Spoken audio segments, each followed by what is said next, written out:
Sewlimitless, and today's video I'm going to tell you 5 maybe unexpected things that I always have in my sewing room. So let's get started. So first of all, if this is your first time here, hi, welcome. My name is Denise.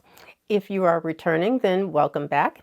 I want to tell you about some things that I often use almost every time I'm in my sewing room. So that is what my list is today. And the first thing on that list is pen and paper. One of the things that I do is I always keep a notepad, and I have a whole collection of pens, and I will make notes on the process that I am, as I'm going through making something. The reason being, especially if I'm changing something or if I'm following the directions and there's a problem, because, sometimes the directions are not always correct. Or they don't make sense. So I always keep a pen and paper so I can make notes. Or it also helps if I want to change something in the future, I'll have noted that so that I don't forget. So that's the first thing on the list. The next thing on my list, the second thing, is a cell phone camera. Now, I'm using my cell phone now to do the video, so I can't show you that, but you know whatever your cell phone looks like. I take pictures, often here in my sewing room, of my fit process. And the reason I do that, now I will often post it online, but I recommend doing this whether you're going to post it or not, because the camera will give you angles that you are not able to see for yourself. Even in a full-length mirror or three-way mirror, whatever, it's really helpful to have some photos so that you can look at that, and either something might be too high in the back or not not high enough, whatever the case may be. And you can really get a better view of how your garment is fitting. So whether it's making the muslin and taking pictures during that process or the final garment process, whatever, I recommend taking some pictures. And video also, because then in the video you can see how you're moving in that garment. Like if something's a little too tight, you can see that, and it can give you some clues into how you might want to be able to correct that issue. So anyway, cell phone camera is the next thing. Third on the list is my iPad. I use this mostly for entertainment because I don't have a TV down here. And I can get on Wi-Fi and watch anything that I would watch on TV. Or I can also use the iPad for pulling up PDF pattern instructions. It's an easy way of doing that because sometimes, those instructions can be 30 pages long, and I don't necessarily want to print that. So being able to pull that up, especially if I've already saved it on my iPad, I can just pull it up and go to the section that I need and read it. And normally there's going to be diagrams with the instructions, whatever. So it's just an easier way for me to bring up those instructions, but mostly for entertainment.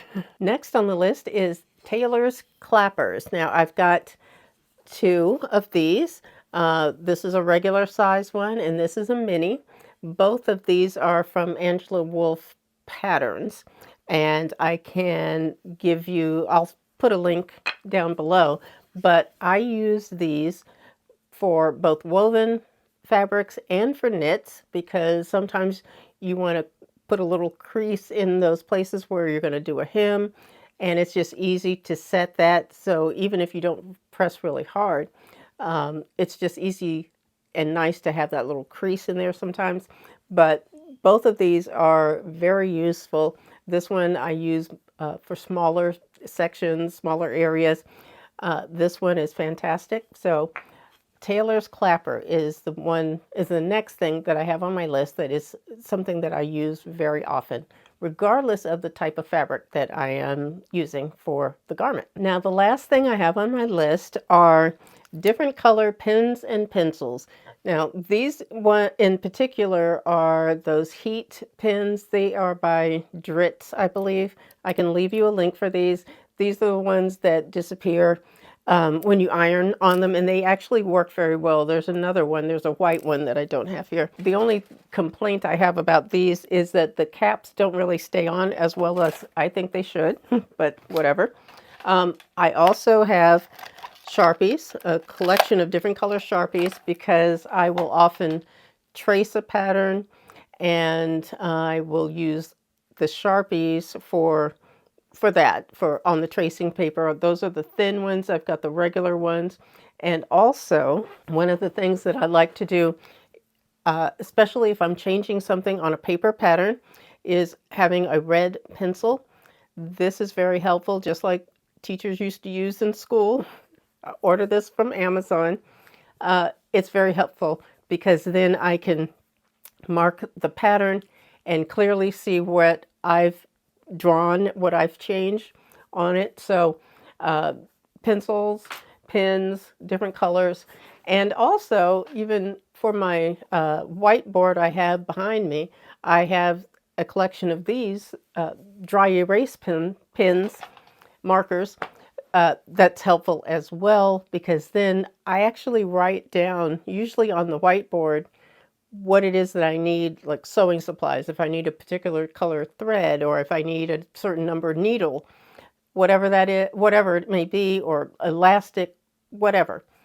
I make a little list on my whiteboard, and that way I can look at that if I'm going to order stuff from, online, or if I'm going to be out and near a sewing store where I can pick these things up, I can do that. But I will use the dry erase board. So that's another thing that I often do. But basically, those are the 5 things that I often use, actually almost every time I'm in my sewing room.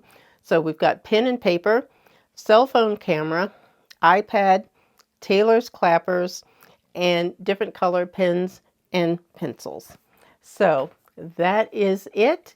If you have any comments, if you have a list of things or things that you particularly use in your sewing area, please leave it down below in the comments, because I think we can all share and learn from one another. You may have an idea that I never even thought about. So please leave it down below in the comments.